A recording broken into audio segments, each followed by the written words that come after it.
नमस्ते प्रणाम। मेरे यूट्यूब चैनल पे आप लोग का स्वागत है। और देखिए मैं एक बहुत सुंदर सा नाच का हरवा गीत सुना रही हूँ, आप लोग सुनिए। हेलो यूट्यूब फैमिली, कैसे हैं आप लोग? आशा करते हैं कि आप लोग अच्छे होंगे, स्वस्थ होंगे, मस्त होंगे, अपने अपने घर में अपने अपने परिवार साथ खुश होंगे।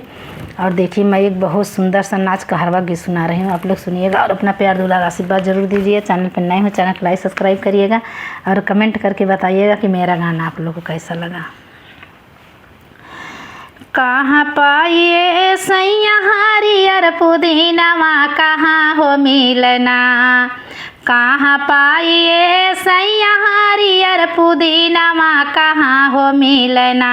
अरे कहाँ हो मिलना।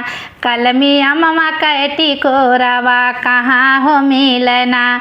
कलमी अमवा कैटी कोरावा, कहाँ हो मिलना। अरे कहाँ हो मिलना हो, कहाँ हो मिलना। अरे कहाँ हो मिलना। कलमी अमवा कैटी कोरावा, कहाँ हो मिलना। कलमी अमवा कैटी कोरावा, कहाँ हो मिलना। कोईरी घर मिल रनिया हरियर पुदीनावा, खटिक के घर मना। अरे खटिक के घर मना।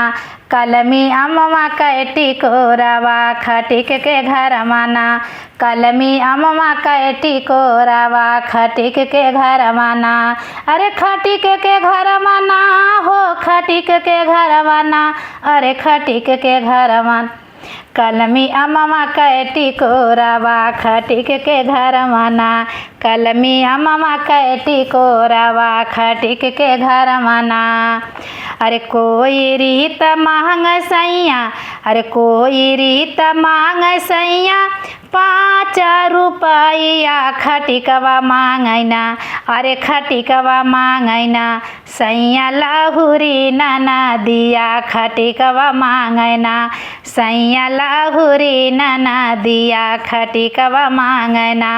अरे खटिकवा मांगैना हो, खटिकवा मांगैना। अरे खटिक हो मांगैना। सैया लाहुरी नाना दिया, खटिक मांगैना। कहाँ मिलए सैया हरियर पुदीनावा, कहाँ हो मिलना। अरे कहाँ हो मिलना। कलमी अमवा कैटी कोरावा, कहाँ हो मिलना। कलमी अमवा कैटी कोरावा, कहाँ हो मिलना। अरे कोई ऋण त दे तुरनिया, 5 रुपया खटिक के दई दाना। कोई ऋण के दई दरनिया, 5 रुपया खटिक के दई दाना। अरे खटिक के दई दाना। रनिया हमारो साढ़ुआईना, खटिक के दई दाना। रनिया अपना बहिनिया, खटिक के दई दाना। अरे खटिक के दई दाना हो, खटिक के दई दाना। अरे खटिक के दई दाना। रनिया अपना बहिनिया, खटिक के दई दाना। रनिया हमर साढ़ुआईना, खटिक के दई दाना। कहाँ मिलए राजा हरियर पुदीनावा, कहाँ हो मिलना। अरे कहाँ हो मिलना। कलमी अमवा कैटी कोरावा, कहाँ हो मिलना। कलमी अमवा कैटी कोरावा, कहाँ हो मिलना।